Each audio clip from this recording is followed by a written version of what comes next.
اللہ رب العزت کی تخلیق کا شاہکار ہے.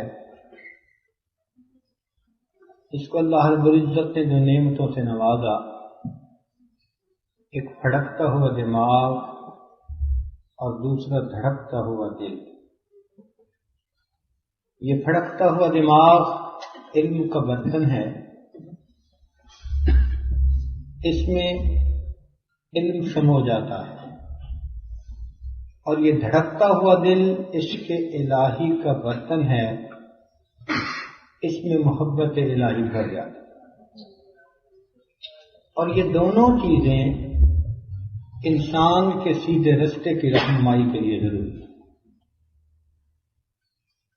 دو میں سے ایک چیز ہو تو انسان ناقص ہوتا ہے. یہ دو پر ہیں جن پروں کے ذریعے انسان روحانیت کی دنیا میں پرواز کرتا ہے. ایک علم کا برتن اور دوسرا عشق کا برتن. نعمت علم ہو تو وہ انسان کو تکبر سکھاتا ہے. اسی لیے اللہ رب العزت نے بنی اسرائیل کے بگڑے ہوئے علماء کے بارے میں فرمایا سأصرف عن آیاتی الذین یتکبرون فی الارض بغیر الحق. تو یہ دلیل ہے اس بات کی، نعمت علم ہو تو بندے کے اندر خود پسندی آتی ہے، عجب آتا ہے، تکبر آتا ہے. عشق ایسے علم میں تواضع پیدا کر دیتا ہے، اس کو جھکا دیتا ہے. اور نعمت عشق ہو تو وہ انسان کو بدعت سکھاتا ہے. پھر ایسے عشق کو علم سیدھے رستے پہ رکھتا ہے. اس لیے ان دونوں کا ہونا انسان کے لیے ضروری ہے.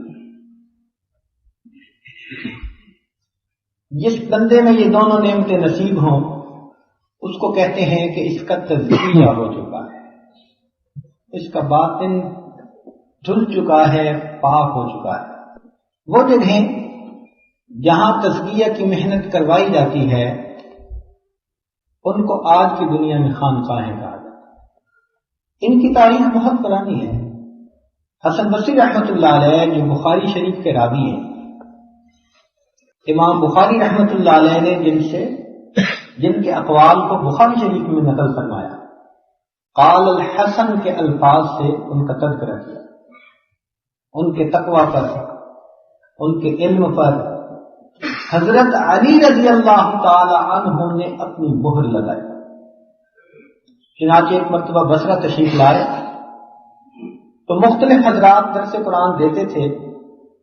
سیدنا علی رضی اللہ تعالیٰ عنہ نے سب کے درس بند کروا دیے اور حسن بصری کا درس جاری رکھوایا. تو ایسی بڑی شخصیت کی تعلیم ان کو حاصل. 70 بدری صحابہ کی انہوں نے صحبت پائی اور ان کے علوم کو سمیٹا. آج جتنے سلاسل ہیں ان میں سے 3 بڑے سلسلے ان سے آگے چل گئے. چشتیہ، قادریہ، سہروردیہ، یہ سب کے سب اوپر جا کر حضرت علی لانوں سے ملتے ہیں اور وہاں سے نبی اسلام تک پہنچتے ہیں. اتنی بڑی شخصیت ان کے بارے میں آتا ہے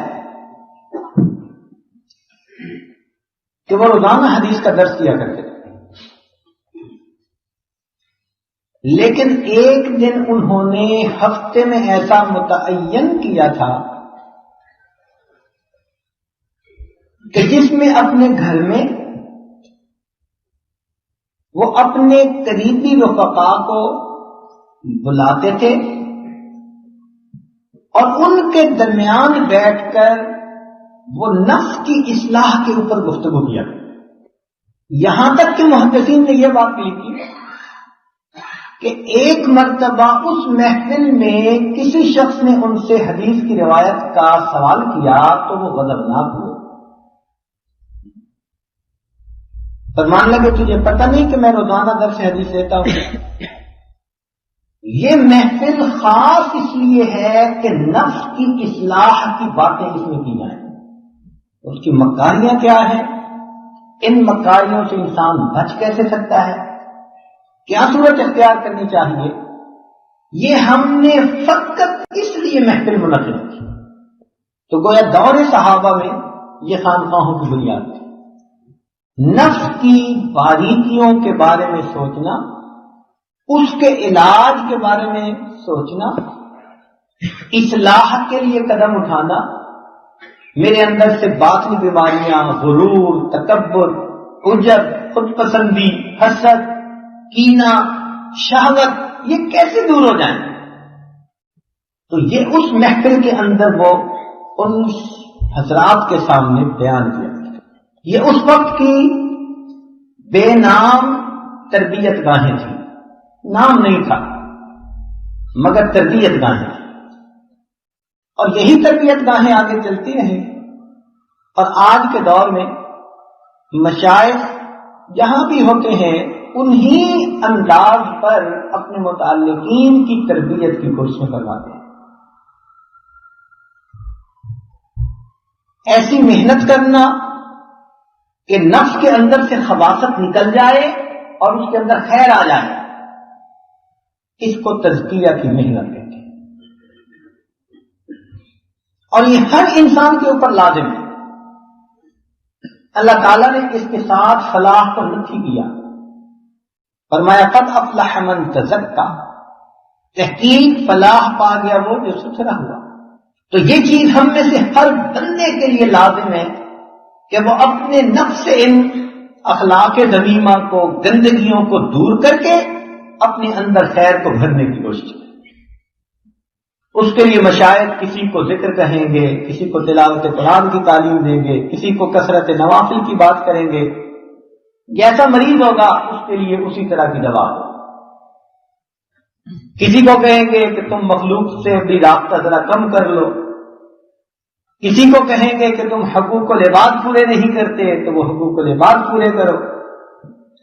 جہاں جو ڈیفیشنسی سمپٹمز کے مطابق نظر آئے گی اس کو ویسی دوا تجویز کریں۔ دو باتیں 100 باتوں کا نچوڑ ہے، دو باتیں 100 باتوں کا نچوڑ ہے، دلوں پہ لکھ لیجیے۔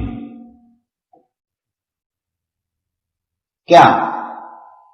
پہلی بات، حفاظت دین کے لیے علم ضروری ہے، حفاظت دین کے لیے علم ضروری ہے، اور حفاظت ایمان کے لیے تزکیہ ضروری ہے۔ علم نہ ہو تو دین محفوظ نہیں، اور تزکیہ نہ ہو تو ایمان محفوظ نہیں۔ نقطے کی بات، جیسے آج کے دور میں یونیورسٹیاں علم پھیلانے کی کوشش کر رہی ہیں، ہمارے مشائخ یہ اپنی ذات میں ایک ادارہ ہوتے ہیں اور لوگوں کے اندر باطن کا علم، اللہ کی معرفت پھیلانے کے لیے تگ و دو کر رہے ہیں۔ فرق اتنا ہے کہ یونیورسٹیاں ایک بلڈنگ کے ساتھ مخصوص ہوتی ہیں، اور یہ ہمارے مشائخ کی محنتیں موبائل ہوتی ہیں، شخصیت کے ساتھ متعلق ہوتی ہیں۔ وہ مکان میں بیٹھے ہیں تو وہ خانقاہ، وہ درخت کے نیچے جا کر بیٹھ گئے تو وہ خانقاہ۔ یونیورسٹیوں میں 8 سے 10 گھنٹے روز پڑھائی ہوتی ہے، اور ان حضرات کی خدمت میں آنے والے 24 گھنٹے کے اسٹوڈنٹ ہیں۔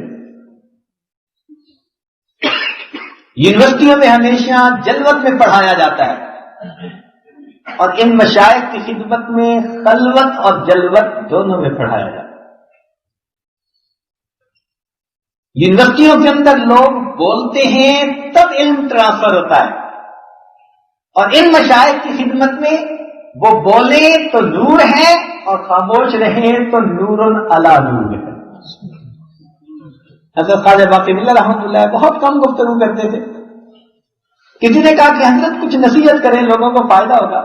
فرمانے لگے جس نے ہماری خاموشی سے کچھ نہیں پایا وہ ہماری باتوں سے بھی کچھ نہیں پائے گا۔ تو یہ حضرات خاموش بھی رہیں تب بھی ان کی صحبت فائدہ دے۔ علماء نے لکھا ہے کہ نبی علیہ السلام کا تکوینی تزکیہ 2 مرتبہ ہوا۔ توجہ فرمائیں، علمی نکتہ، نبی علیہ السلام کا تکوینی تزکیہ 2 مرتبہ ہوا۔ ایک بچپن میں جب حلیمہ سعدیہ کے گھر میں تھے اس وقت فرشتے آئے اور انہوں نے نبی علیہ السلام کے سینے مبارک کو چاک کیا اور اندر سے کچھ چیزیں نکال کر اس میں سفید چیزیں کچھ بھر. یہ تکوینی تزکیہ تھا، گناہوں سے نہیں، بشری جذبوں سے پاک کرنے کے لیے. یہ گناہوں سے پاک ہونے کے لیے نہیں تھا، یہ بشری جذبوں سے پاک ہونا. اور دوسری مرتبہ جب معراج پر جانا تھا تو حدیث پاک میں آتا ہے کہ اس وقت نبی علیہ السلام کو دوبارہ شق صدر کا معاملہ پیش، اس لیے کہ اللہ رب العزت نبی علیہ السلام کے مربی تھے، انہوں نے تربیت فرمانی کہ نبی علیہ السلام نے صحابہ کی تربیت فرمائی، صحابہ نے تابعین کی، اور یہ سلسلہ چلتا تھا.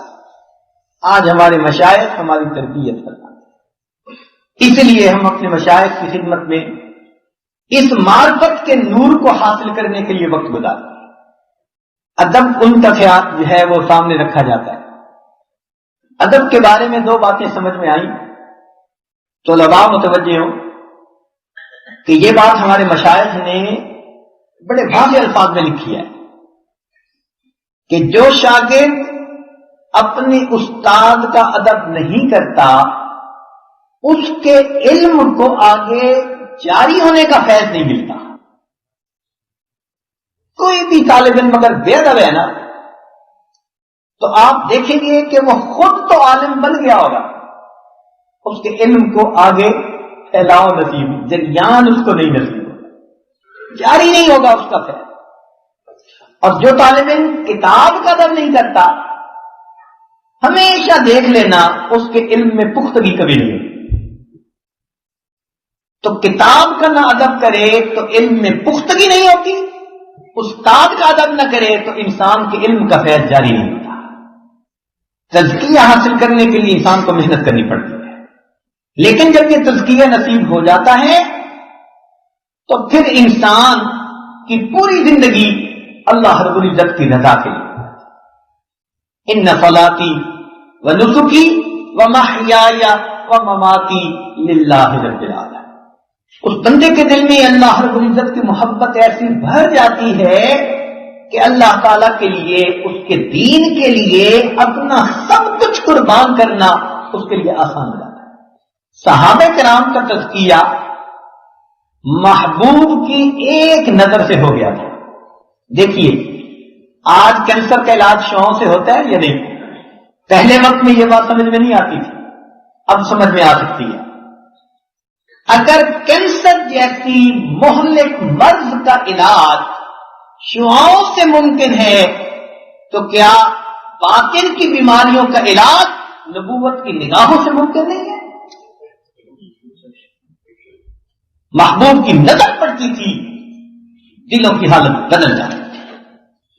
خود نہ تھے جو راہ پر اوروں کے ہادی بن گئے، خود نہ تھے جو راہ پر اوروں کے ہادی بن گئے. وہ کیا نظر تھی جس نے مردوں کو مسیحا کر دیا. ہمیں آج اس کے لیے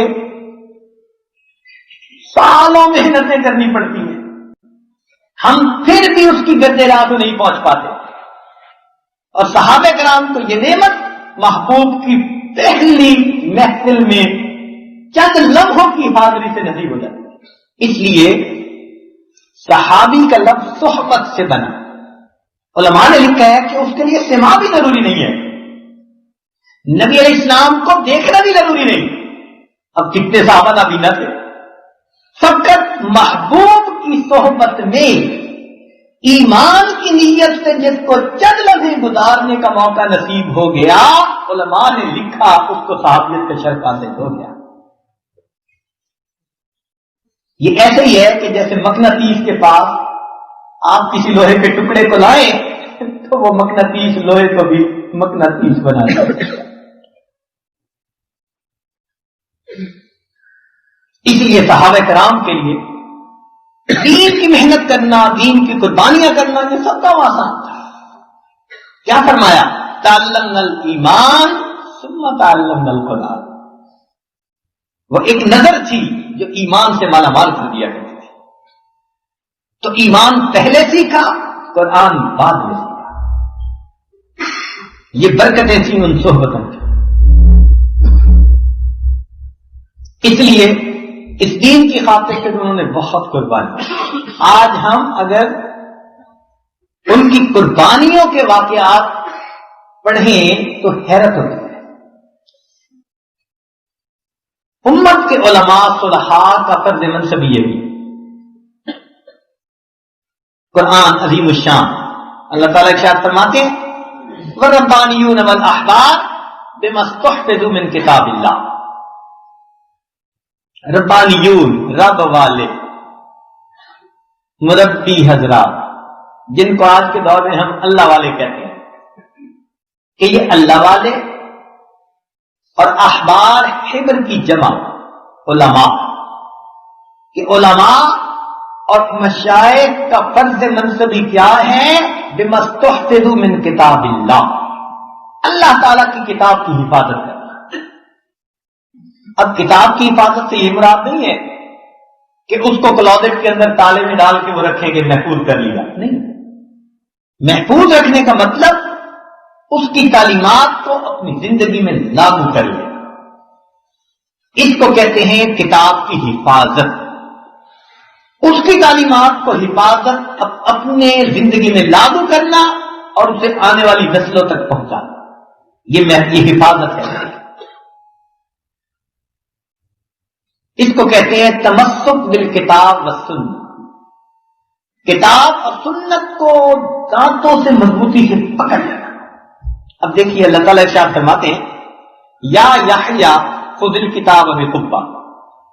اے یحییٰ کتاب کو مضبوطی سے تھام لو. کیا مطلب ہے؟ دونوں ہاتھوں سے پکڑ لو؟ نہیں. مطلب یہ کہ اس کی تعلیمات کو اچھی طرح اپنی زندگی میں لاگو کر لیجیے. یہ کام علماء کا ہے.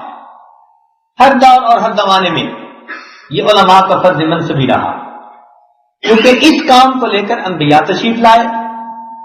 انہوں نے دین کو صحیح صورت میں لوگوں تک پہنچا دیا.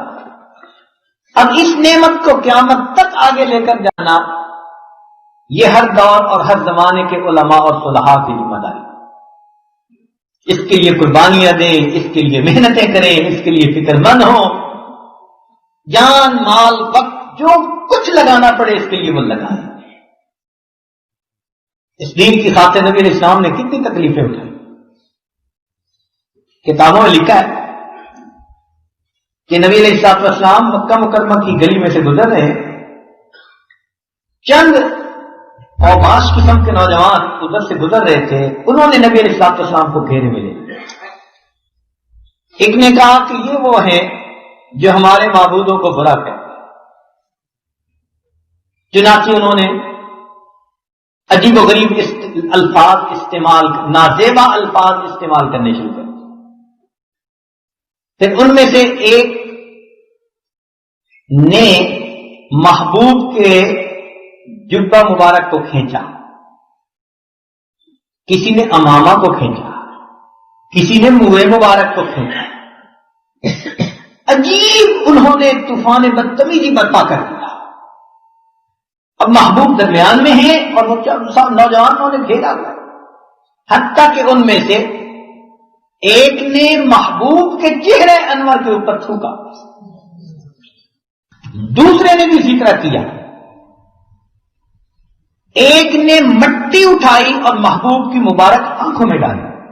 کتابوں میں لکھا ہے کہ محبوب کے چہرے پر جیسے کیچڑ کسی کوئی چیز ہو جاتی ہے یوں مٹی گیلی ہو گئی.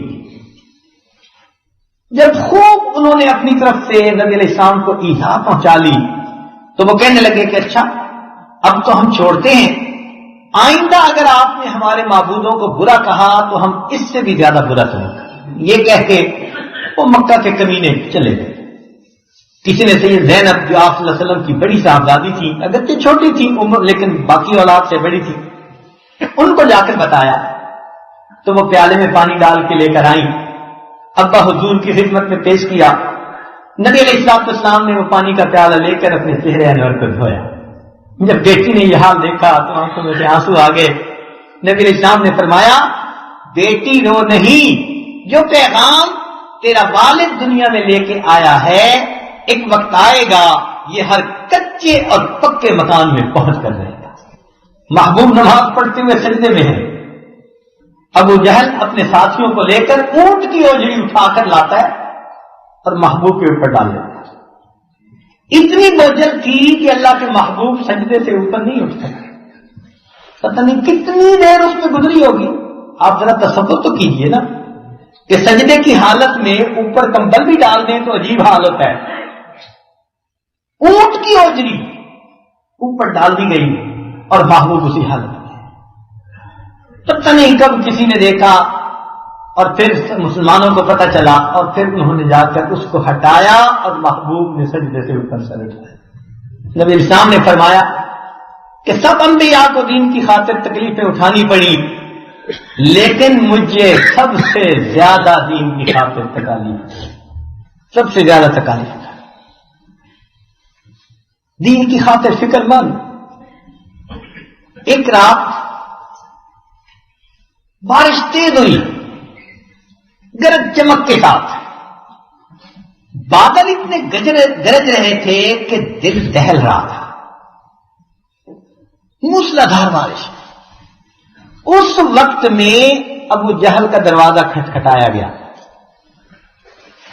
اپنی بیوی کے پاس بیٹھا تھا تو اس کی بیوی نے کہا کہ لگتا ہے کہ جو سائل اس وقت ہمارے دروازے پر آیا یہ بہت ہی زیادہ حاجت مند اور ضرورت مند ہے۔ وہ کہنے لگا ہاں اتنے برے موسم میں تو وہی آ سکتا ہے، اچھا میں اس سائل کی مراد پوری کر دوں گا۔ یہ کہہ کر ابو جہل اٹھا، جب دروازے پر گیا اور دروازے کو کھولا تو کھول کر کیا دیکھا کہ اللہ رب العزت کے محبوب صاحب نے کھڑے۔ بھتیجے اس وقت تو بارش ہے، بادل گرج رہے ہیں، دل کانپ رہے ہیں، اندھیرا ہے، اور تم اس وقت میرے دروازے پر کیسے آ گئے؟ نبی علیہ السلام نے فرمایا چچا جان میں نے بھی یہی سوچا، بارش ہو رہی ہے، بادل گرج رہے ہیں، دل میں خوف آ رہا ہے، ممکن ہے اس وقت میں اللہ کا پیغام پہنچاؤں تو آپ قبول کر لیں۔ علامہ شبلی رحمت اللہ علیہ نے لکھا ہے کہ کم و بیش 3000 مرتبہ ابو جہل کے دروازے پر یہ پیغام لے کر محبوب پہنچے۔ 3000۔ آج تو لوگ 3 مرتبہ رشتہ مانگنے نہیں جاتے۔ غم تھا، ایک فکر تھی، ایک شوق، ایک درد تھا دل میں کہ اللہ رب العزت کا یہ پیغام پہنچ جائے، اس کے لیے مشقتیں اٹھائیں۔ جب دیکھا کہ اپنے بات نہیں مان رہے تو انہوں نے پھر کیا کیا، لوگوں نے قریش مکہ نے مل کر تدبیر کی کہ یہ باز تو آ نہیں رہے، ان کا سول بائیکاٹ کر دیا۔ چنانچہ 2 پہاڑوں کے درمیان ایک جگہ تھی جس کو شیب ابی طالب کہتے ہیں، گھاٹی تھی۔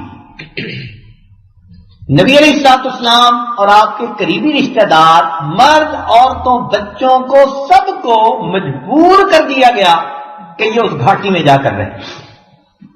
کتابوں میں لکھا ہے کہ عرب کے کفار مشرکین کے نوجوان باہر پہرا دیتے تھے، اگر اس گھاٹی میں سے کوئی نکلنے لگتا تو اس کی پٹائی کی جاتی تھی۔ 3 سال اس گھاٹی میں گزرے، کوئی لین دین نہیں کرتا تھا، کوئی کھانے پینے کی چیز نہیں دیتا تھا، کوئی باہر نکلنے نہیں دیتا تھا۔ کئی مرتبہ بچے بلکتے تھے، ان کو دودھ چاہیے ہوتا تھا اور ان کو دودھ پینے کو نہیں ملتا تھا۔ عورتیں بھی پریشان، وہاں کے مرد بھی حیران۔ یہ ان مکہ کے قریش نے سول بائیکاٹ کیا اور اس کا معاہدہ انہوں نے لکھ کر بیت اللہ میں لٹکایا ہوا تھا۔ 3 سال اس حالت میں جو گزرے، سوچ سکتے ہیں کہ کتنی تکلیف اٹھانی پڑی ہوگی۔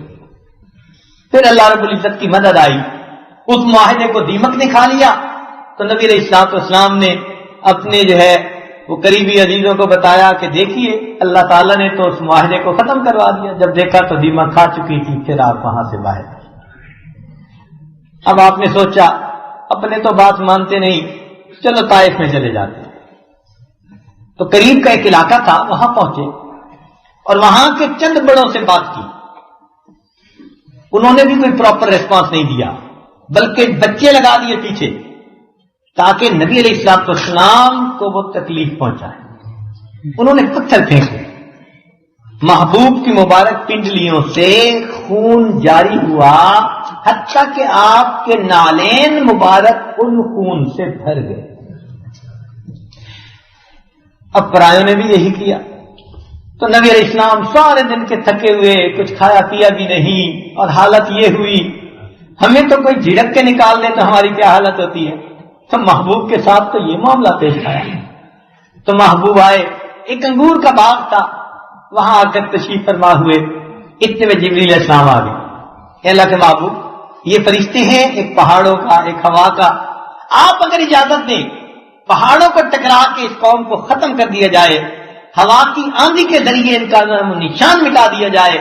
محبوب نے فرمایا نہیں، اگر یہ لوگ ایمان نہیں لائے، ممکن ہے ان کی اولادوں میں سے کوئی ایسا ہو جو ایمان قبول کرنے والا، جو آسی کو کملی میں اپنی چھپا لے، جو دشمن کو بھی زخم کھا کر دعا دے، اسے اور کیا نام دے گا زمانہ، وہ رحمت نہیں ہے تو پھر اور کیا ہے۔ پھر وہاں پر آپ نے دعا مانگی، اللہم الیک اشکو ضعف قوتی وقلت حیلتی وحوانی علی النار۔ اے اللہ، میں اپنی طاقت کی کمی اور اسباب کی کمی اور لوگوں کے سامنے بے بسی کا شکوہ میں آپ ہی کے سامنے کرتا ہوں۔ اے اللہ، تو مجھے کس کے حوالے کرتا ہے جو مجھے دیکھ کر تر شروع ہوتا ہے، یا دشمن کے حوالے کرتا ہے جسے آپ نے مجھ پر قابو دے دیا؟ اے اللہ، اگر تو مجھ سے ناراض نہیں ہے تو مجھے کسی بات کی پرواہ نہیں۔ اے اللہ، تجھے اس وقت تک منانا ضروری ہے جب تک کہ آپ راضی نہیں ہو جاتے۔ اے اللہ، آپ کو اس وقت تک منانا ضروری ہے جب تک کہ آپ راضی نہیں ہو جاتے۔ اور پھر عجیب بات فرمائی، وَبِنُورِ وَجْهِكَ الَّذِي أَشْرَقَتْ لَهُ الظُّلُمَاتُ۔ اے اللہ، میں آپ کے چہرے کے اس نور کے طفیل مانگتا ہوں جس سے دنیا کے سب اندھیرے روشن ہو جائیں۔ ایسی پیاری دعا مانگی تو نبی علیہ السلام نے قربانی، اور یہی قربانیوں کا سبق صحابہ کرام نے سیکھا، اور انہوں نے بھی دین کی خاطر بہت قربانی سنتے ہیں، حیران ہوتے ہیں۔ چنانچہ ان قربانیاں دینے والوں میں سے ایک بڑا نام سیدنا صدیق اکبر رضی اللہ عنہ۔ ایمان لانے سے پہلے مکہ مکرمہ کے بڑے امیر سیٹھ لوگوں میں شمار تھا، 2 دکانیں تھیں ان کی تجارت کی، اپنا سب کچھ لٹا دیا۔ ایک مرتبہ نبی علیہ السلام کی خدمت میں حاضر ہیں اور تہمت لگے ہوئے ہیں۔ نبی علیہ السلام نے فرمایا، ابو بکر، اس وقت کو یاد کرو کہ جب تمہاری 2 دکانیں ہوتی تھیں اور تم اتنے امیر آدمی کہلاتے تھے، آج کی سال میں میرے سامنے بیٹھے ہیں۔ عرض کیا، اللہ کے محبوب، میں نے اپنا سب کچھ جو قربان کیا، اس کے بدلے میرے ہاتھوں میں آپ کا ہاتھ آ گیا، مجھے دنیا اور آخرت کی سب نعمتیں نصیب ہو گئی، سب نعمتیں نصیب ہو گئی۔ چنانچہ سیدنا صدیق اکبر رضی اللہ عنہ نے اسلام کا سب سے پہلا بیان اس امت میں سیدنا صدیق اکبر نے کیا ہے۔ ثانی اثنین، 2 میں سے دوسرا، اللہ کی شان، جو کام نبی علیہ السلام نے پہلے کیا ابو بکر نے دوسرا کیا، یا جو کام ابو بکر صدیق لانوں نے پہلے کیا محبوب نے وہ کام دوسرے نمبر پر کیا۔ جیسے حج جب فرض ہوا تو نبی علیہ السلام نے سیدنا ابو بکر صدیق لانوں کو پہلے سال امیر حج بنا کر بھیجا، تو پہلے سال کے امیر حج محبوب کے ہاتھوں کون بنے؟ نبی علیہ السلام بنے، اور اگلے سال 10 ہجری میں اللہ کے محبوب خود امیر حج بنا کر تشریف لے، تو 2 میں سے دوسرا۔ اس کی عجیب تفسیر ہے، مستقل یہ ایک عنوان ہے۔ تو نبی علیہ السلام نے دین کا خطبہ پہلے دیا تھا، اس امت میں دین کا خطبہ جو ہے نبی علیہ السلام کے بعد سب سے پہلے صدیق اکبر ہے۔ دو روایتیں، ایک عائشہ صدیقہ رضی اللہ عنہا کے ذریعے سے، ایک اسماء بنت ابوبکر صدیق کے ذریعے سے، دونوں فرماتی ہیں کہ نبی علیہ الصلوۃ والسلام ایک مرتبہ حرم شریف میں تھے، صدیق اکبر رضی اللہ عنہ نے ان سے کہا، عرض کیا کہ اللہ کے نبی اب آپ اجازت دے دیجئے تاکہ ہم اس دین کی بات کفار کے سامنے بھی پہنچائیں۔ فرماتی ہیں کہ اس وقت 38 آدمی مسلمان ہو چکے تھے۔ صدیق اکبر رضی اللہ عنہ کے مطالبہ پر محبوب نے فرمایا بہت اچھا، چنانچہ وہ مسجد حرام میں تشریف لائے اور انہوں نے آ کر کلمہ پڑھا اور بیان کرنا شروع کر دیا اسلام کے بارے میں۔ کفار نے مارا، اتنا مارا، ہجوم ہو گیا کہ وہ نیچے گر گئے اور ان کو ہوش نہ رہا، انکانشیس ہو گئے۔ عتبہ بن ربیعہ جو قریش کے سرداروں میں سے ایک سردار تھا، اس نے اتنا زیادہ مارا، عائشہ صدیقہ راوی روایت فرماتی ہیں کہ اس کا جوتا کئی تہوں سے بنا ہوا تھا چمڑے کی، اس نے وہ جوتا اتارا اور سینہ صدیق رضی اللہ عنہ کے چہرے پہ مارتا تھا اور اس کا خیال نہیں رکھتا تھا کہ یہ آنکھ پہ لگ رہا ہے یا کان پہ لگ رہا ہے یا ناک پہ لگ رہا ہے۔ اس نے اتنے جوتے مارے کہ سیدنا صدیق رضی اللہ عنہ کا چہرہ اتنا سوج گیا کہ آنکھ اور ناک کا پتہ نہیں چلتا تھا۔ فرماتی ہیں کہ سیدنا صدیق رضی اللہ عنہ لیٹے ہوئے تھے، یعنی پڑے ہوئے تھے نیچے، وہ آپ کے پیٹ پر چڑھ کر اچھلتا تھا، وزنی تھا، پیٹ پر اوپر چڑھ کر اچھل کے پھر نیچے گرتا تھا۔ متعدد بار اس نے ان کے پیٹ کے اوپر اس طرح اپنی ضربیں لگائی، حتیٰ کہ لوگوں کو یہ یقین ہو گیا کہ ابو بکر فوت ہو گئے۔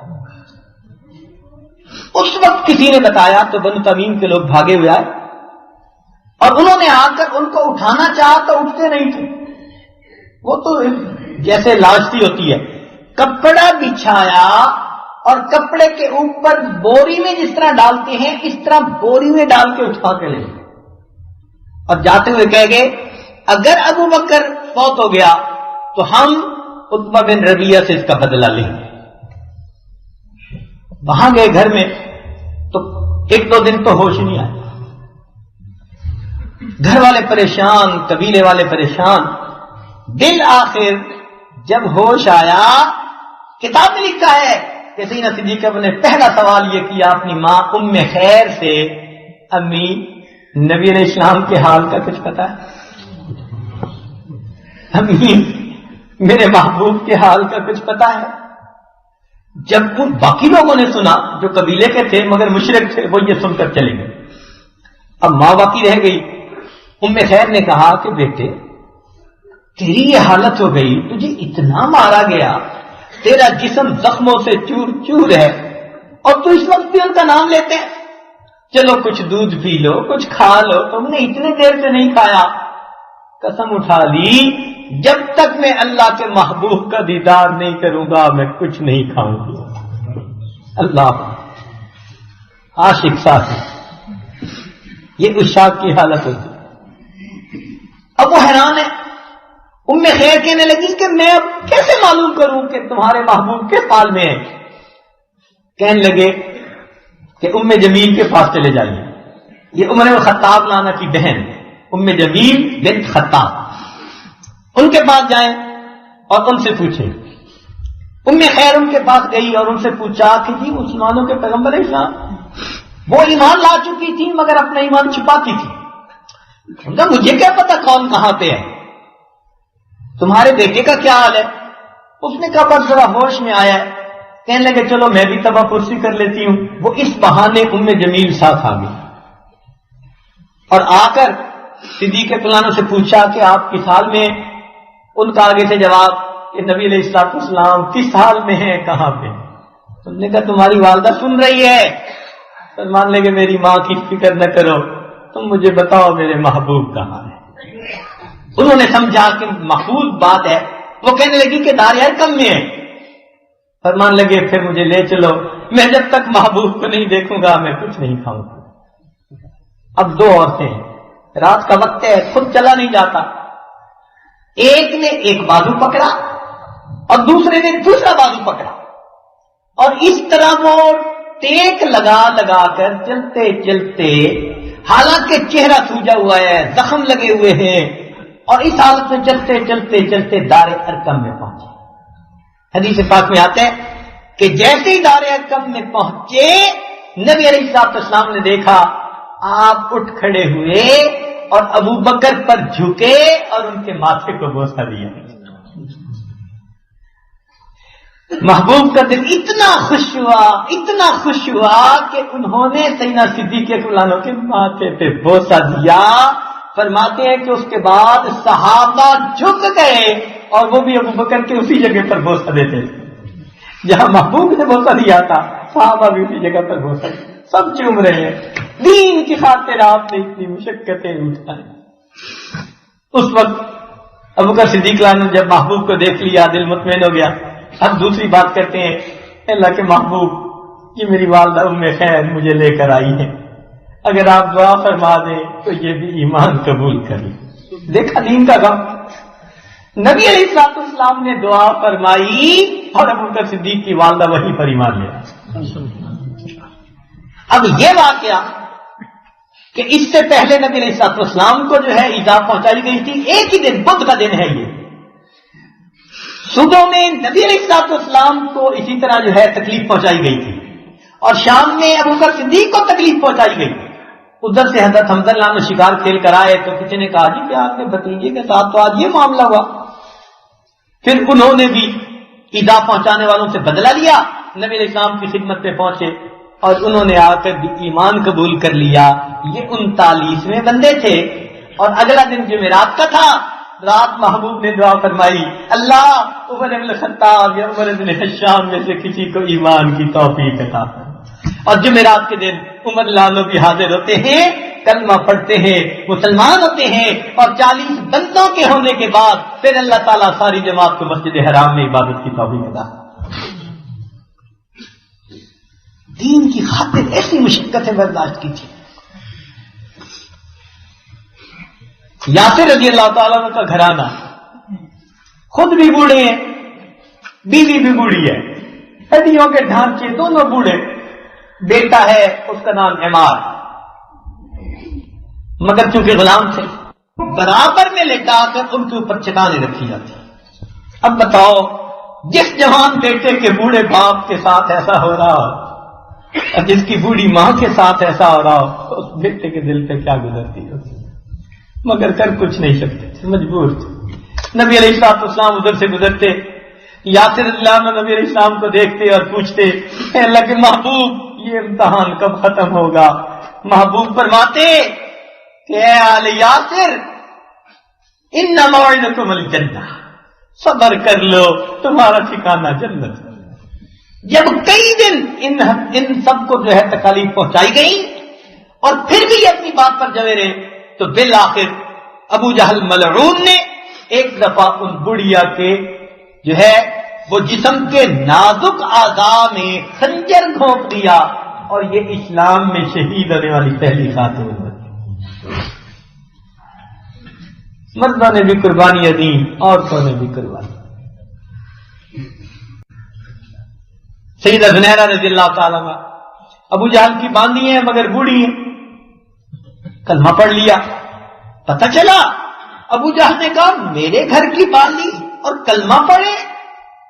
اتنا مارا بوڑھی عورت کو کہ ان کے سر پہ چوٹ لگنے سے ان کی بینائی چلی گئی تھی, اندھی ہو گئی, بینائی چلی گئی, اتنا مارا سر میں. اب جب بینائی چلی گئی تو انہوں نے تکلیف تو برداشت کر لی, مگر کفار نے مذاق اڑانا شروع کر دیا. ابو جہل نے کہا کہ دیکھا لات اور منات نے تیری بینائی کو چھین لیا, اب تک صبر کر کے تھی, جب کسی نے یہ کہا کہ لات اور منات نے تیری بینائی کو چھین لیا, اب آنکھوں سے آنسو آنے لگے, رونے لگ گئی, کمرے میں چلی گئی.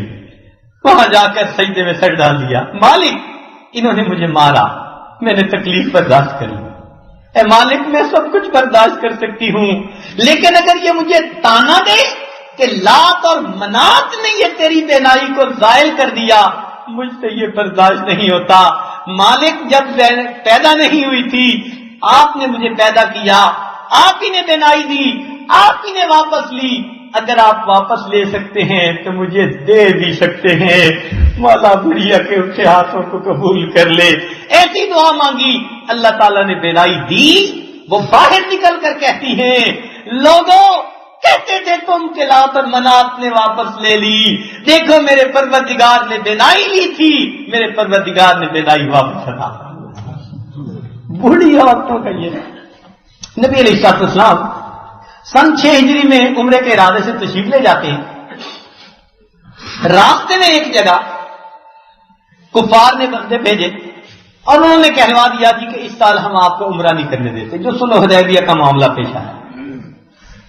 اب کفار کی طرف سے سہیل نام کا ایک آدمی تھا، وہ آیا ڈیلیگیشن لے کر، یوں سمجھ لیجیے، اور اس نے آ کر نبی علیہ السلام سے بات چیت کی۔ محبوب کو بھی اللہ رب العزت کی طرف سے یہ اشارہ ہوا کہ ان کے ساتھ معاہدہ فرما لیجیے۔ اس کو قرآن نے فتح عظیم کہا۔ چنانچہ صلح حدیبیہ طے پا گئی، مگر اللہ تعالی کی شان دیکھیں کہ ابھی معاہدہ لکھا گیا تھا، دستخط نہیں ہوئے تھے۔ اس سہیل نامی آدمی کا ایک بیٹا تھا، اس کا نام ابو جندل تھا، وہ ایمان لایا تھا، باپ اسے تکلیفیں دیتا تھا اور اپنے گھر میں اس کو زنجیروں میں باندھ کر آیا تھا۔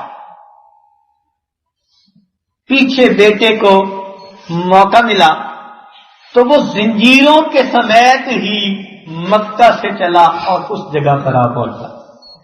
جب نبی علیہ السلام کے پاس گرتا پڑتا پہنچا، ٹانگیں زخمی ہیں کیونکہ زنجیریں لگتی تھیں اور سنگلاس زمین پہ چل کے آئے تھے، تو زخمی ٹانگوں کے ساتھ زنجیریں ابھی اسی طرح ہے، ٹوٹی نہیں ہے، اتنی موٹی تھی، اسی طرح ان کو اٹھایا ہوا ہے۔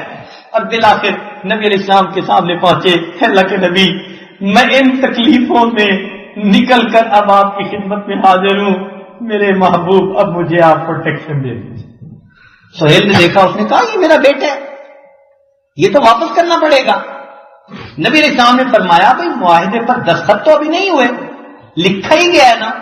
اس نے کہا نہیں جی، چونکہ لکھا گیا اس لیے اب اسے واپس کرنا ہوگا۔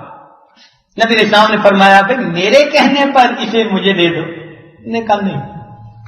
نبی علیہ السلام نے فرمایا اچھا، معاہدہ تو چونکہ کرنا ہی ہے اس لیے ہم اس کو آپ کے حوالے کر دیں۔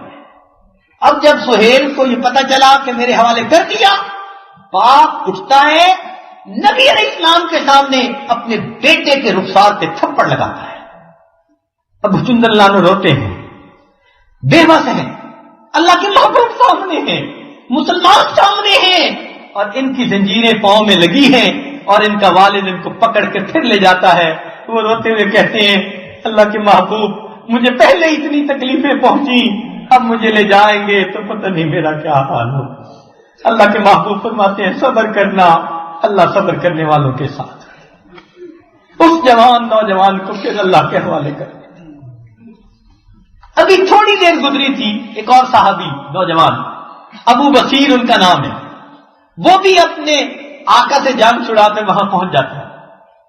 جب وہاں پہنچے تو نبی علیہ السلام کے پاس آئے، اللہ کے نبی اب میں آپ کی خدمت میں بڑی مشکل سے حاضر ہوں، بڑی تنگی بڑی تکلیفیں کاٹی ہیں اور مشکل سے پہنچا ہوں، اب میں اس جماعت میں رہنا چاہتا ہوں۔ پیچھے سے کفار کے 2 آدمی آ گئے، انہوں نے کہا جناب معاہدے کے مطابق ابو بصیر کو واپس کرنا۔ نبی علیہ السلام نے فرمایا ٹھیک ہے، ہم معاہدہ کرنا چاہتے ہیں، ابو بصیر کو بھی واپس کر دیا۔ وہ روتے ہوئے جاتے ہیں، اللہ کے نبی آپ مجھے واپس فرما رہے ہیں؟ فرمایا ہاں، چونکہ ہم معاہدہ کر چکے، ہم معاہدے کا پاس کریں۔ روتے ہوئے اللہ کے محبوب سے جدا ہوتے ہیں۔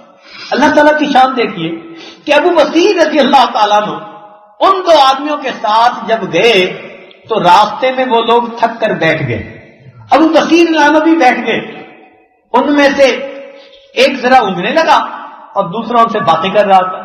اب یہ عقل مند تھے، انہوں نے اس بندے کی تلوار کی تعریفیں شروع کر دی کہ یہ تلوار تو بڑی اچھی بنی ہوئی ہے، بڑی تیز نظر آتی ہے، لگتا ہے تم اس سے دشمنوں کو خوب کاٹتے ہوگے۔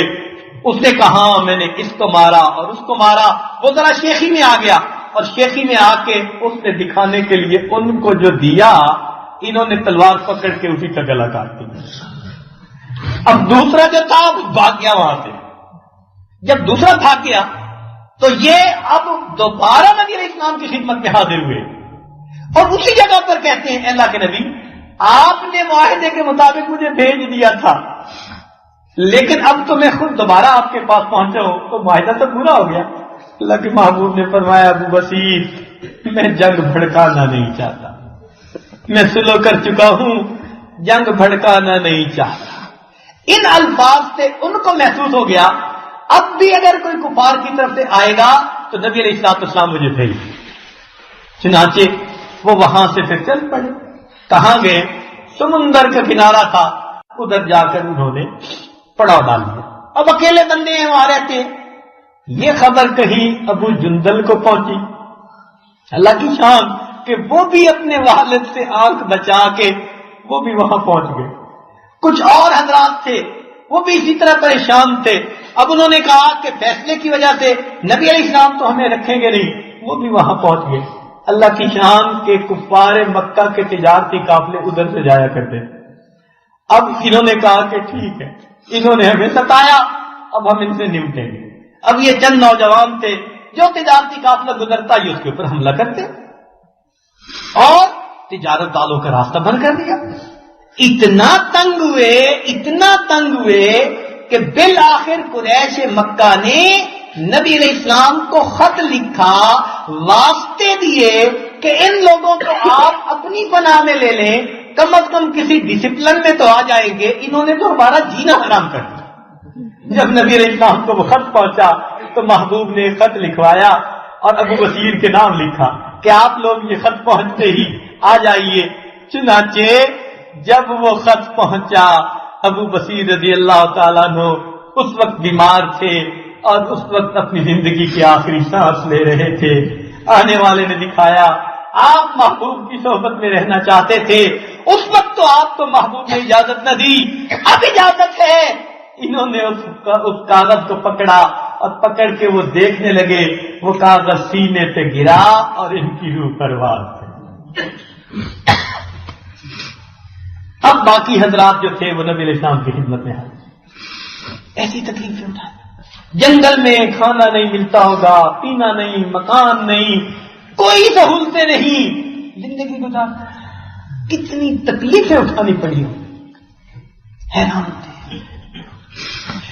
مگر انہوں نے دین کی خاطر ہی سب کچھ کیا۔ پھر اللہ تعالیٰ نے ان کی تعریفیں فرمائی، فرمایا رجال صدقوا ما عاهدوا اللہ علیہ، یہ بندے تھے، مرد تھے، جوان مرد تھے جنہوں نے اللہ سے کیا ہوا اپنا عہد پورا کر دکھایا۔ فَمِنْهُمْ مَنْ قَضَى نَحْبَهُ وَمِنْهُمْ مَنْ يَنْتَظِرُ وَمَا بَدَّلُوا تَبْدِيلًا۔ ان میں سے کچھ وہ ہیں جو قربانیاں دے کے چلے اور کچھ وہ ہیں جو انتظار میں ہیں، مگر یہ اپنی جگہ سے ذرہ برابر بھی نہیں ہے۔ ایسی استقامت اللہ نے ان کو عطا کی۔ چنانچہ اس قسم کے واقعات اب حیات الصحابہ کے اندر ذرا پڑھ کے دیکھ لیجیے، کوئی استقامت بن گئے تھے، حیران ہوتے ہیں۔ اللہ اکبر۔ ایک اور واقعہ سنا کر ذرا بات آگے بڑھا دی۔ یہ تو بڑے حضرات تھے جو ان کے بچے تھے، جو چھوٹے تھے، صحابہ میں بچے سمجھے جاتے تھے۔ عبداللہ ابن زبیر رضی اللہ تعالیٰ، اسماء بنت صدیق اکبر کے بیٹے، زبیر لانو کے بیٹے اور حضرت عائشہ صدیقہ عنہا کے بھانجے، انہوں نے ان کو بیٹا بنا لیا تھا اور نبی علیہ السلام نے ان کی وجہ سے عائشہ صدیقہ عنہا کی کنیت ام عبداللہ رکھی تھی۔ محبوب نے خود کنیت دی تھی عائشہ صدیقہ کو کہ آپ کی کنیت ام عبداللہ ہے، ان کی وجہ سے عبداللہ ابن زبیر۔ اب یہ تو بچے ہیں نا صحابہ، مگر صحابی بھی ہیں، ان کی استقامت کا حال سنیے کہ جب ان کے دور میں وقت کے حکمرانوں نے اونچ نیچ والے کوئی کام شروع کر دیے، من پسند کے کام کرنے شروع کر دیے، تو ان حضرات نے ان کے خلاف آواز بلند کی۔ اب جب آواز بلند کی تو انہوں نے پھر ان کو مارنے کی کوشش کی۔ عبداللہ ابن زبیر رضی اللہ عنہ کے ساتھ کچھ چھوٹے سے لوگ تھے مکہ مکرمہ میں، چنانچہ حجاج بن یوسف آیا بہت لاؤ لشکر کو لے کر۔ اب عبداللہ ابن زبیر رضی اللہ عنہ نے سوچا کہ اب ہٹنا نہیں، اب کٹنا ہے، حق کی خاطر جان دینی ہے۔ چنانچہ ان کے دوست بھی ان کے ساتھ لڑنے لگے، لیکن تھوڑے تھے، شہید ہوتے گئے۔ عبداللہ ابن زبیر رضی اللہ عنہ کو یقین ہو گیا کہ تھوڑی دیر کے بعد مجھے بھی قتل کر دیا۔ گھر بالکل صاف تھا۔ بڑی عجیب بات ہے، انہوں نے کہا کہ چلو میں اب اپنی والدہ سے آخری دعا کروا کے پھر اپنی شہادت کے لیے نکل۔ یہ گھر میں آئے۔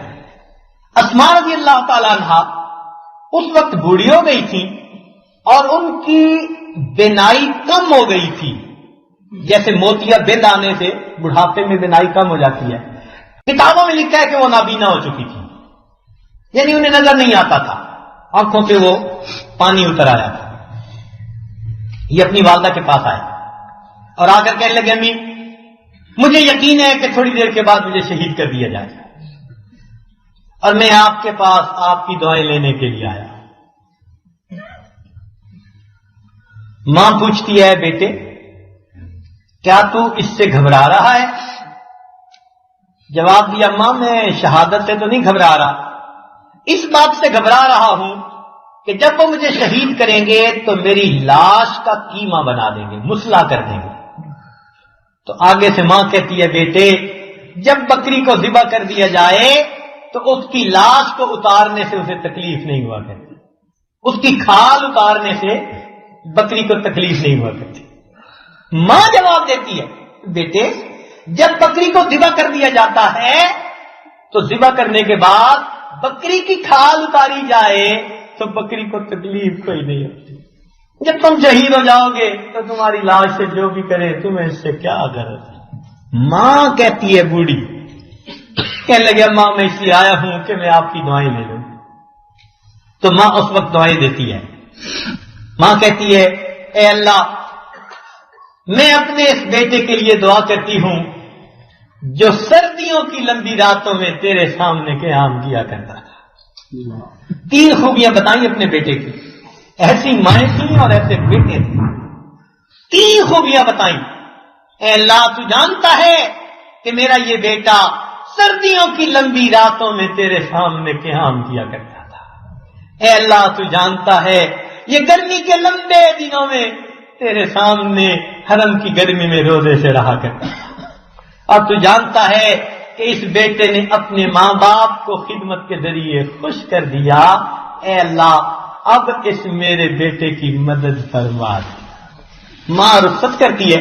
جب دعا دے دی، کتابوں میں عجیب بات لکھی ہے کہ اسماء لانا بیٹے کا چہرہ دیکھ تو سکتی نہیں تھی کہ نابینا ہو چکی تھی، اس وقت کہتی ہیں بیٹے میں تمہیں اب اس راستے میں بھیج رہی ہوں، تم جاؤ، مگر بیٹے جانے سے پہلے ذرا میرے قریب ہو جاؤ، میں تمہارا بوسہ لوں اور تمہارے جسم کی خوشبو سونگھ سکوں۔ ہے بیٹے میں تمہارا چہرہ تو دیکھ نہیں سکتی، اس ماں کی کیفیت دیکھ سکتے ہیں، سوچ سکتے ہیں جو اپنے جوان بیٹے کو بھیج رہی ہے۔ ہے بیٹے میں تمہارا چہرہ تو دیکھ نہیں سکتی، بیٹے ذرا قریب ہو جا، میں تمہیں بوسہ دوں اور تمہارے جسم کی خوشبو سونگھ لوں۔ اللہ رجال صدقوا ما عاهدوا اللہ علیہ، یہ وہ جوان مرد تھے اللہ سے کیے ہوئے عہد کو انہوں نے پورا کر دکھایا، حق کی خاطر اپنی جانوں کی قربانیاں بھی دے گئے۔ اور یہی سلسلہ پھر دور صحابہ کے بعد جاری رہا، پھر تابعین نے انہی کی یادوں کو تازہ کر دیا۔ تازہ خواہی داشتن گرداغ اے سینرا گاہے گاہے باز خاں قصہ ہے پاری نرا. علماء کی ان قربانیوں کو ذرا دیکھیے، اہل حق کی قربانیوں کو دیکھیے. انہوں نے دین کی خاطر کتنی قربانیاں دیں جو آج دین ہم تک پہنچا ہے. تابعین میں سے سعید بن جبیر رضی اللہ تعالیٰ کبار تابعین میں سے تھے. ان کا بھی اسی طرح حجاج بن یوسف سے ٹاکرا ہوا. اب حجاج نے کسی طریقہ سے ان کو مکہ مکرمہ سے گرفتار کروایا، چاہتا تھا کہ ان کو شہید کر دے. جب ان کو سامنے لایا گیا تو حجاج پوچھتا ہے کہ تمہارا نام کیا ہے؟ انہوں نے کہا سعید بن جبیر. سعید کا مطلب نیک بخت، جبیر کا مطلب اصلاح کی ہوئی چیز، تو دونوں کے نام معنی بڑے اچھے ہیں. تو یہ جلد بن کے کہتے ہیں کہ میرے نزدیک تو شکی بن کثیر ہے. انہوں نے آگے سے کہا کہ جس ماں نے میرا نام رکھا وہ مجھے تجھ سے زیادہ بہتر جانتی تھی. جس ماں نے میرا نام رکھا وہ مجھے تجھ سے زیادہ بہتر جانتی تھی. اچھا یہ بتاؤ کہ تم افضل ہو یا میں افضل ہوں؟ تم افضل ہو یا میں افضل ہوں؟ تو فرمانے لگے کہ اللہ نے مجھے غیب سے تو مطلع نہیں کیا کہ میں بتاؤں کون افضل ہے. پھر وہ پوچھتے ہیں اچھا بتاؤ کہ میں تمہیں کس طرح سے قتل کروں؟ آگے سے جواب دیا کہ جس طرح خود قتل ہونا پسند کرتے ہو، جس طرح خود قتل ہونا پسند کرتے ہو اس طرح سے مجھے قتل کر. اور جلد بھن گیا. کہتے اچھا ابھی میں تمہیں جہنم رسید کرتا ہوں، ابھی میں تجھے جہنم رسید کرتا ہوں. آگے سے جواب دیا اگر تجھے قضاء و قدر کا مالک سمجھتا تو تجھے پروردگار نہ بنا لیتا. تو کہاں مجھے جہنم رسید کر سکتا ہے، وہ تو اللہ کے اختیار ہے. کہتے اچھا اس کو قتل کیا جائے. جلاد کو بلایا، تو جلاد کو بلایا تو انہوں نے کہا ہاں پوچھا کہ تمہاری کوئی آخری تمنا؟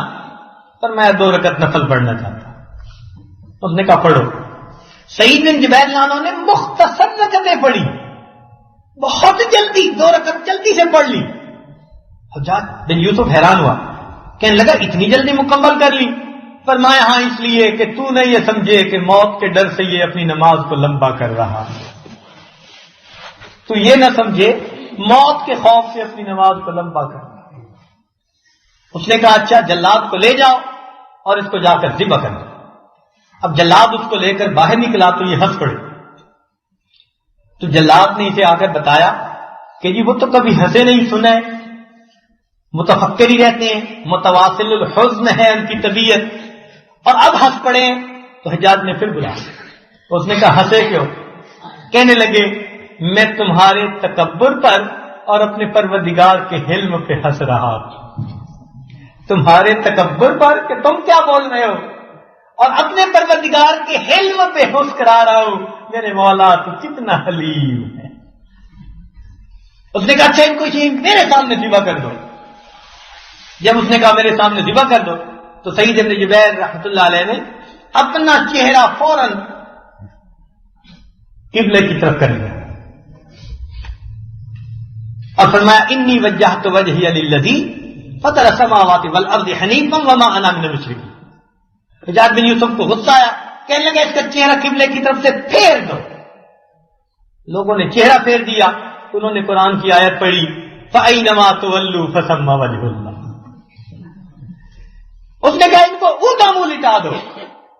چنانچہ لوگوں نے جب اوندا منہ لٹایا انہوں نے قرآن کی آیت پڑھی مِنْهَا خَلَقْنَاكُمْ وَفِيهَا نُعِيدُكُمْ وَمِنْهَا نُخْرِجُكُمْ تَارَةً أُخْرَىٰ. بالآخر ان کو شہید کیا گیا. اتنا خون گیا کہ حجاج بن یوسف خود حیران ہوا. اس نے اپنے طبیب کو بلایا اور بلا کر پوچھا کہ بڑے لوگوں کو قتل کروایا گیا مگر جتنا خون اس کے بدن سے نکلا اتنا تو ہم نے کہیں نہیں دیکھا.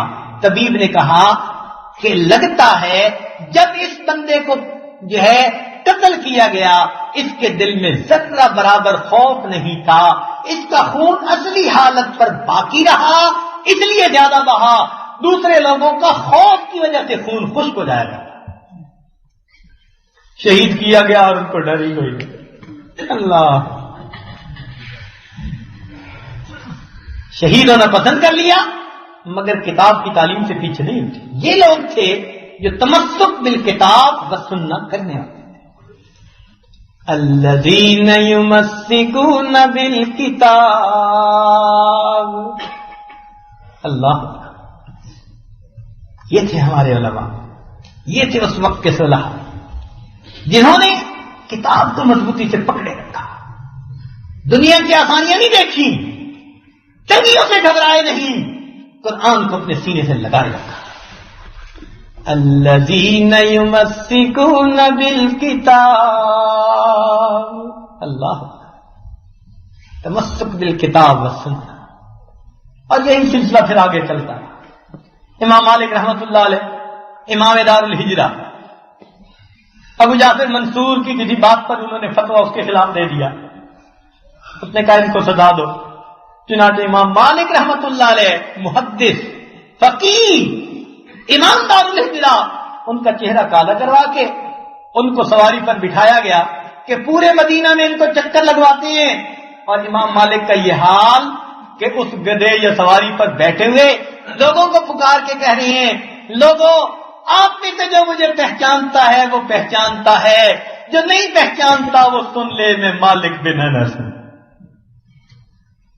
اللہ، دین کی خاطر اپنی عزت قربان ہو رہی ہے اور اس پر انہیں کوئی غم نہیں، حق کی خاطر قربانی ہے۔ امام اعظم ابو حنیفہ رحمۃ اللہ علیہ کا کو جیل میں ڈالا گیا اور زہر دی گئی اور ان کا جنازہ جیل سے نکل رہا۔ امام شافعی رحمۃ اللہ علیہ کو خواب آیا، چنانچہ انہوں نے امام احمد بن حنبل رحمۃ اللہ علیہ کی طرف ایک شاگرد بھیجا اور کہا کہ مجھے یہ خواب کے ذریعے بتایا گیا ہے کہ آپ کو دین کی خاطر آزمایا جائے گا مگر آپ آزمائش میں کامیاب ہوں گے۔ اب جب یہ بات ان کو پہنچی تو امام احمد بن حنبل رحمۃ اللہ علیہ بہت خوش ہوئے۔ طریقہ یہ تھا کہ جب کوئی خوشی کی خبر اس دور میں لایا کرتا تھا نا تو لوگ اس کو کوئی نہ کوئی تحفہ اپنی طرف سے دیا کرتے تھے کہ خوشی کی خبر لایا۔ تو امام احمد بن حنبل رحمۃ اللہ علیہ اس وقت کپڑے جو ہے بدل کے ہٹے تھے، دوسرے پہنے تھے اور پرانے اتارے تھے، تو آپ نے اپنا پہنا ہوا جبہ اتار کے اس کو ہدیے کے طور پر دے دیا۔ امام شافعی رحمۃ اللہ علیہ کو پتا تھا کہ جب یہ جا کر خبر دیں گے تو امام احمد بن حنبل ضرور اسے کچھ تحفہ دیں گے۔ انہوں نے شاگرد کو بلایا، اچھا پیغام پہنچا دیا؟ یہ حضرت پہنچا دیا۔ انہوں نے تمہیں کوئی ہدیہ دیا؟ یہ حضرت انہوں نے جبہ دیا۔ امام شافعی رحمۃ اللہ علیہ اپنے شاگرد کے اتنے قدردان تھے، فرمانے لگے اس سے کہ اگر آپ مجھ پر جو ہے احسان کریں تو یہ جبہ مجھے دے دے۔ اس نے وہ جبہ امام شافعی رحمۃ اللہ علیہ کو دیا۔ ان کے حالات زندگی میں لکھا ہے امام شافعی وہ جبہ اپنے پاس رکھتے تھے، بیمار لوگ آتے جبے کو پانی میں بھگویا کرتے تھے اور وہ پانی بیماروں کو دیتے اور بیمار ان کو پی کر شفا پا لیا کرتے تھے۔ یہ امام شافعی رحمۃ اللہ علیہ کا عمل تھا۔ چنانچہ امام احمد بن حنبل رحمۃ اللہ علیہ کا پھر آزمائش آئی، کیا مسئلہ خلق قرآن چل پڑا۔ اب اس میں ان کو ایک موقع پر اتنے کوڑے لگائے گئے، لکھا ہے کتابوں میں کہ اگر وہ کوڑا ہاتھی پہ پڑ جاتا تو ہاتھی بھی بلبلا اٹھتا، اور امام صاحب کی ننگی پیٹھ پر وہ کوڑے مارے گئے۔ جہاں کوڑے لگتے تھے وہاں کا گوشت اس جو ہے جگہ کا وہ مر جاتا تھا، سیل ڈیڈ ہو جاتے تھے۔ چنانچہ کوڑے لگنے کے بعد اتنا وہ قیمہ جگہ بن گئی تھی کہ طبیب نے اس کو مردہ سمجھ کر گوشت کو چھری سے کاٹ دیا۔ الذین یمسکون بالکتاب، یہ لوگ تھے جنہوں نے دین کی حفاظت کر دی، قربانیاں دی۔ اللہ، ان قربانیوں کی داستانیں طویل ہیں۔ چنانچہ ذرا کریم کے زمانے کی چند باتیں آپ کی خدمت میں پیش کریں۔ ہمارے اکابر علماء دیوبند ارجمند الحمدللہ جن سے ہمارا علمی روحانی ایک تعلق ہے، انہوں نے اس دین کی حفاظت کے لیے کتنی قربانیاں دی، اس لیے کہ انہوں نے اپنے بڑوں کو دیکھا تھا کہ وہ قربانیاں کیسے دیتے ہیں، وہ درس لیا ہوا تھا انہوں نے، چنانچہ انہوں نے دین کی حفاظت کے لیے قربانیاں دی۔ علماء ہند کا شاندار ماضی ذرا پڑھ دیکھیے، انہوں نے کیسے کیسے قربانی کی، اللہ اکبر، حیران ان کی قربانیوں کی داستانیں پڑھ کر۔ چنانچہ ایک دو واقعات چلے سنا دیتے ہیں بات مکمل کرنے سے پہلے۔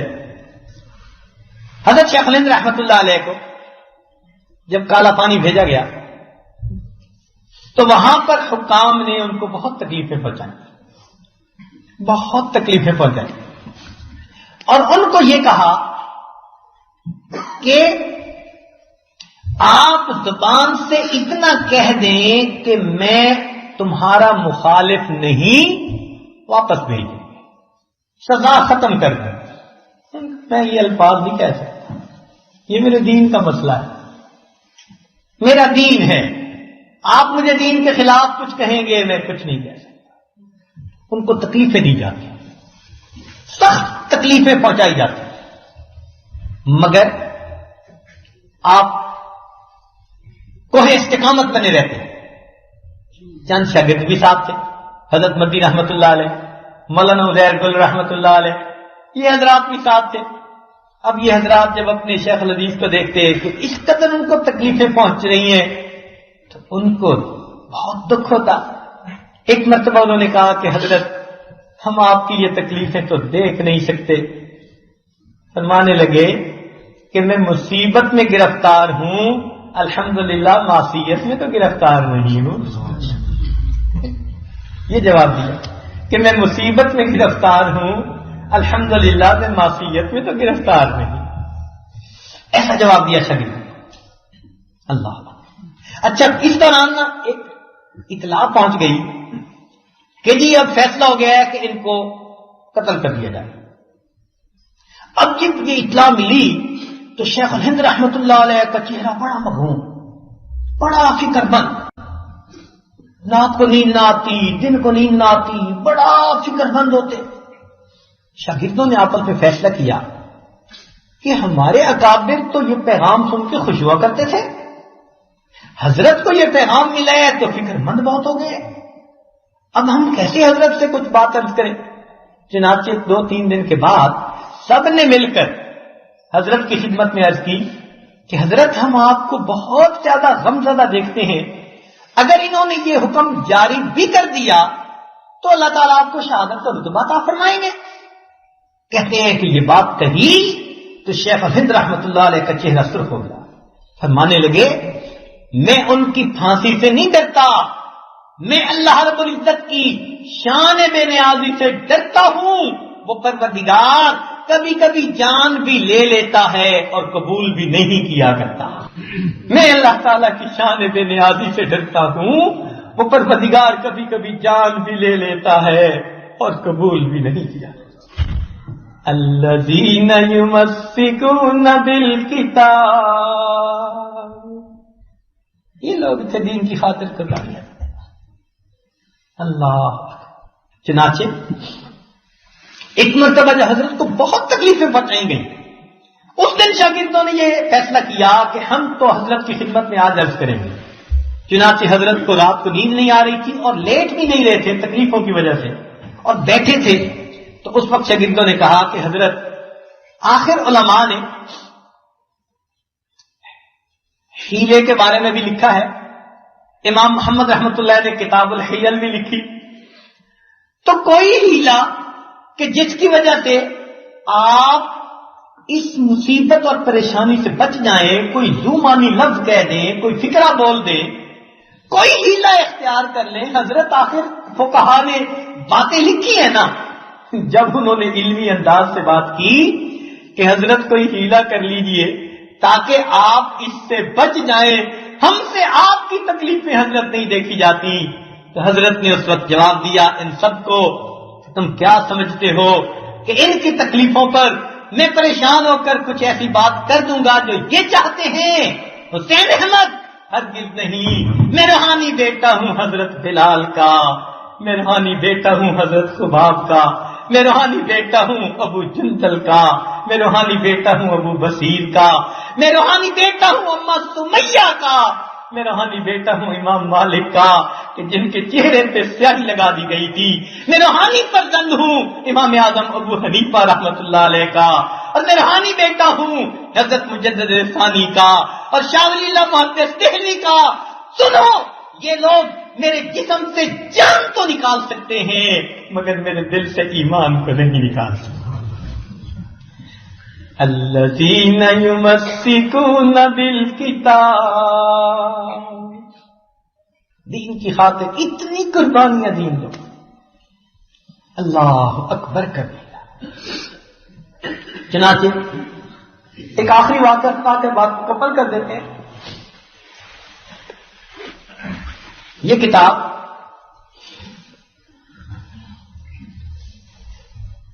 تاریخ کالا پانی ایک کتاب ہے، حضرت مولانا جعفر تھانسری رحمۃ اللہ علیہ نے لکھی۔ وہ فرماتے ہیں کہ جب حکام نے ہمیں گرفتار کیا تو یہ 3 بندے تھے، حضرت مولانا جعفر تھانسری رحمۃ اللہ علیہ، حضرت مولانا یحییٰ پٹنہ والے اور حضرت مولانا حماد اللہ سورت والے، یہ تینوں اکٹھے تھے۔ پکڑ لیا، امرتسر میں رکھا، خوب تکلیفیں پہنچائی، بیڑیاں ڈالی، چکیاں پسوائی، ان کے پاؤں میں زنجیریں ہوتی اور ان کے ہاتھ میں قرآن کی تفسیریں ہوتی، چکیاں پیستے تھے سارا دن اور زبانوں سے اللہ کا قرآن پڑھا کر۔ جب بہت دن گزر گئے تو حکام نے کہا کہ یہ چند لوگ ان سے ٹھیک نہیں ہوتے، اچھا ان کو لاہور بھیجا جائے۔ چنانچہ لاہور کے حاکم نے ان کو بلوا لیا۔ جب یہ وہاں پہنچے تو کیا دیکھا کہ 20-20 کلو کی وہ زنجیریں ان کے پاؤں میں ڈالی گئی تھی۔ اس نے کہا اچھا یہ زنجیریں ڈال دی ہیں، نہیں ان کو گز فٹ کرو۔ اب وہ گز ایک ایسی کوئی مصیبت تھی کہ جو گردن اور ان پاؤں کے درمیان باندھتے تھے، جس سے نہ بندہ بیٹھ سکتا تھا نہ کھڑا ہوتا تھا، درمیان کی حالت ہوتی تھی۔ اس درمیان کی حالت میں پھر وہ بہت تھک کے نہ ییلڈ کر جاتا تھا کہ جو کہتے ہو میں کہنے کو تیار ہوں، میری جان۔ اس نے یہ کر دیا، سزائیں صبح شام دیتا، اور یہ حضرات ان سزاؤں کو برداشت کرتے۔ 1 مہینہ اس نے بھی حضرت مٹا لی۔ 1 مہینہ کے بعد ملتان کے حاکم نے اسے خط لکھا کہ تم سے یہ چند لوگ ٹھیک نہیں ہوتے، 1 مہینہ گزر گیا، میرے پاس بھیجو۔ کہنے لگے کہ اس حاکم کو شرمندگی بڑی ہوئی، مگر اس نے عجیب ہمیں سزا کا طریقہ اپنایا۔ کتاب میں لکھا ہے اس نے پنجرے بنوائے، چھوٹے چھوٹے، یعنی جس میں بندہ بیٹھ سکتا تھا، اور ان پنجروں کی تاروں میں اندر کی طرف اس نے کیل لگوائی۔ ہمیں جب اندر بٹھایا، ہمارے چاروں طرف کیل ہے اور ہم اس پنجرے کے اندر بیٹھے ہوئے ہیں، اور وہ پنجرے اٹھا کر ریل گاڑی کے اندر رکھ لیے۔ کہنے لگے بغیر سیٹی، بغیر آواز، بغیر کسی اطلاع کے اچانک ریل گاڑی کو چلایا گیا تو جھٹکا لگا تو ہماری کمر میں وہ کیل تھی، خون بہنا شروع ہو گیا۔ ہمارے ہاتھ بھی وہاں نہیں پہنچتے تھے کہ ہم اس زخم کو اور اس کے خون کو صاف کر سکیں، اور اسی حالت میں ہم جا رہے تھے کہ گاڑی نے تیز بھاگنا شروع کر دیا، اور ایک جگہ پر اچانک اسے بریک لگائی گئی۔ جب بریک لگی تو سامنے کے کیل ہمارے سینے اور چہرے کے اندر چلی۔ کہنے لگے کہ اب یہ روٹین بن گئی، بغیر اطلاع چلایا جاتا، بغیر اطلاع روکا جاتا، اور جہاں روکا جاتا گھنٹوں رکی رہتی۔ تو گرمی کا موسم تھا، ہمارے ان زخموں کے اندر پیپ پڑ گئی، پسینہ آتا تھا، اور ہمارا پیشاب پخانہ بھی وہی ہوتا۔ اس تنگی کے عالم میں 3 مہینے کے اندر ہمیں لاہور سے ملتان پہنچایا۔ کہنے لگے جب ہم ملتان پہنچے تو وہاں کے بندے نے ہمیں دیکھا، اس نے کہا کہ یہ اگر اتنی ڈھیٹ ہڈی ہیں کہ یہ نہیں مانتے تو ان لوگوں کے لیے کیا اتنا کچھ کرنا، پھانسی چڑھاؤ ان کو۔ چنانچہ اس نے کہہ دیا کہ آج میں اپنے اوپر والوں سے بات کرتا ہوں اور کل ہم تم لوگوں کو پھانسی دے دیں. کہنے لگے ہم نے جب پھانسی کی بات سنی ہم رات کو بہت خوش ہو گئے. رات کو بہت خوش ہو گئے. فرماتے ہیں کہ ہم نے رات جب گزاری ہمیں خواب میں نبی علیہ السلام کا دیدار نصیب، نبی علیہ السلام کا دیدار نصیب ہوا. ہم خوش ہو گئے کہ اب ہم صبح ہماری رہائی ہو جائے گی، صبح ہماری رہائی ہو جائے گی. فرماتے ہیں ہم سحری کے وقت اٹھے اور ہم نے گھاس کا پتا چبا کر روزے کی نیت کر لی کہ جب پھانسی چڑھایا جائے ہم روزے کے ساتھ. الذین یمسکون بالکتاب، یہ حضرات تھے دین کی قربانیاں. گھاس کا دن کے دبا کر ہم نے روزے کی نیت کری. کہنے لگے اگلے دن حاکم آیا تو ہمارے چہرے بڑے حشاش بشاش. اس نے کہا ملاؤ تمہیں کیا ہوا، آج تم بڑے حشاش بشاش لگ رہے ہو. فرماتے ہیں ہمارے ایک ساتھی نے کہہ دیا کہ تم ہمیں پھانسی چڑھاؤ گے اور ہمارا مقصود ہمیں مل جائے گا. یہ بات سنتے ہی اس کے چہرے کے تیور بدل. وہ کہنے لگا اگر تم پھانسی سے خوش ہوتے ہو ہم تمہیں پھانسی بھی نہیں دینا چاہتے. اس نے بات کی اور اس نے کہا جی ہم آپ لوگوں کو سزائے یعنی عمر قید کی سزا دیں گے. تو پھانسی کا حکم سزائے یعنی عمر قید کے حکم میں تبدیل ہو گیا. اس موقع پر مولانا جعفر چاند تیری نے ایک عجیب شعر لکھا ہے. وہ شعر لکھتے ہیں مستحق کے دار کو حکم نظر بندی ملا. مستحق کے دار کو یعنی پھانسی کے مستحق کو عمر قید کا حکم مل گیا. مستحق کے دار کو حکم نظر بندی ملا. کیا کہوں کیسے رہائی ہوتے ہوتے رہ گئی. کیا کہوں کیسے رہائی ہوتے ہوتے رہ گئی. فرماتے ہیں ہمیں 2 دن رکھا اور تیسرے دن نکالا کہ ان لوگوں کو ہم نے بھیجنا ہے کالا پانی. کہنے لگے ہم لوگوں نے تیاری کر لی. فرماتے ہیں وہ دن ہماری زندگی کا سب سے مشکل ترین دن تھا. ہماری زندگی کا سب سے مشکل ترین دن تھا. جب ہم اپنے کمروں سے باہر آئے تو اس وقت کے حاکم نے ہماری بیوی بچوں کو گھروں سے وہاں بلوایا. فرماتے ہیں میرے پاؤں میں 20-20 کلو کی زنجیریں تھیں. جب میں باہر نکلا تو میرا چھوٹا 6-7 سال کا بچہ تھا. اس نے دیکھا، اس نے رونا شروع کر دیا. امی جانوروں کو زنجیروں سے باندھتے ہیں، میرے ابو کو کیوں باندھا گیا؟ جانوروں کو زنجیروں سے باندھتے ہیں، میرے ابو کو کیوں باندھا گیا؟ اب اس وقت حاکم نے کہا میرے گھر والوں کو کہ اپنے میاں کو مناؤ.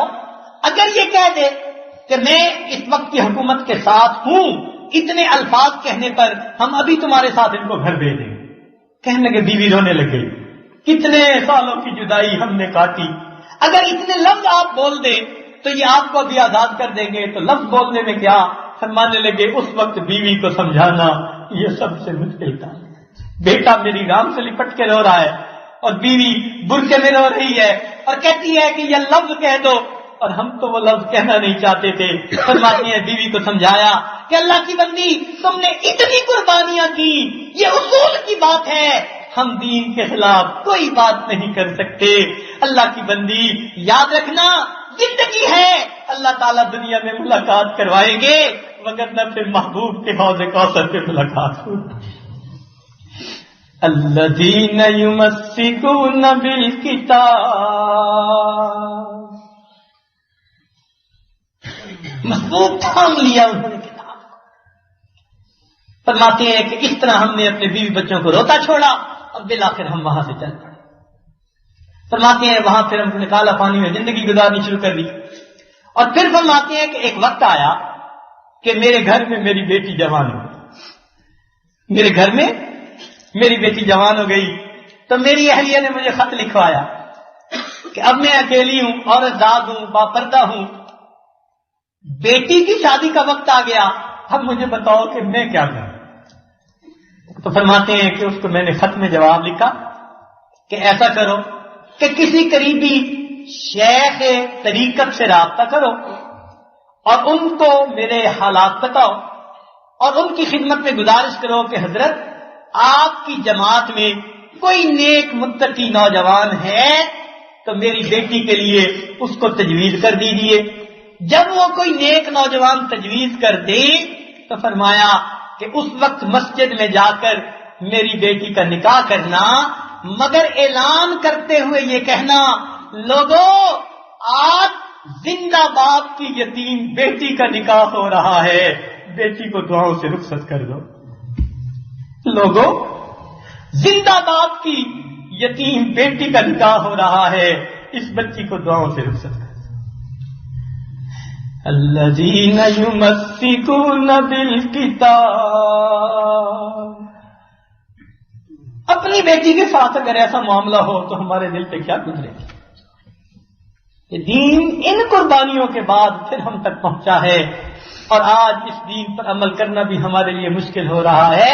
اللہ تعالی ہمیں اس دین کی حفاظت کی توفیق عطا فرمائے۔